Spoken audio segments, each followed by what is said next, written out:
আরে এমনি তো জেলে গেছি, যদি দুটো মদের দোকান ভেঙে জেলে যেতে হয় অসুবিধা আছে কারো? হ্যাঁ মায়েরা, দল বেঁধে গিয়ে মদের দোকানগুলোতে কি করতে হবে বুঝতে পেরেছেন? বলতে লাগবে নাকি মা? দ্বিতীয়বার বলতে লাগবে নাকি? এটা সাথ দেবেন তো আমার?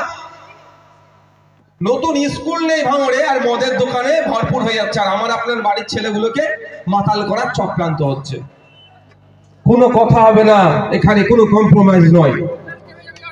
মদের দোকান, মদ ভাঙড় থেকে মদ মুক্ত ভাঙড় করতে হবে, আর লটারি মুক্ত।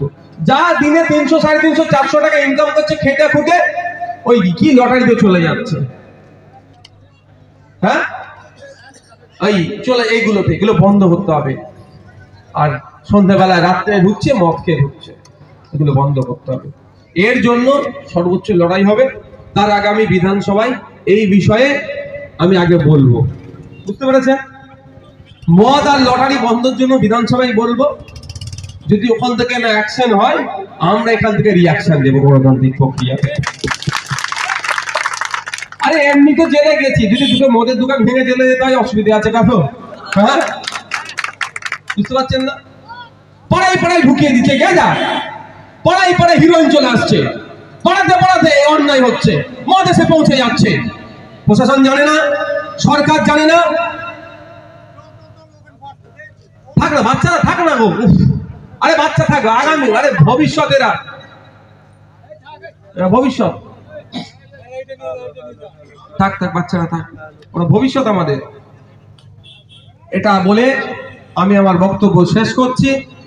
সকলে ভালো থাকবেন, সুস্থ থাকবেন। যে কটা কথা বললাম আশা করছি আপনি আমি প্রত্যেকেই আমরা সেটাকে বাস্তব জীবনে প্রয়োগ করব, এবং আমরা যদি ছোট ছোট জায়গা থেকে শুরু করতে পারি, ছোট ছোট জায়গাতে যে পজিটিভ চিন্তা ভাবনা। আপনি আপনার এলাকায় প্রথম আপনার বুথে দেখুন না, যদি কোনো অবৈধ এই ধরনের গ্যাজা ফেজা হ্যান চলছে, বুথ থেকে শুরু হয়, বুথে বন্ধ হবে।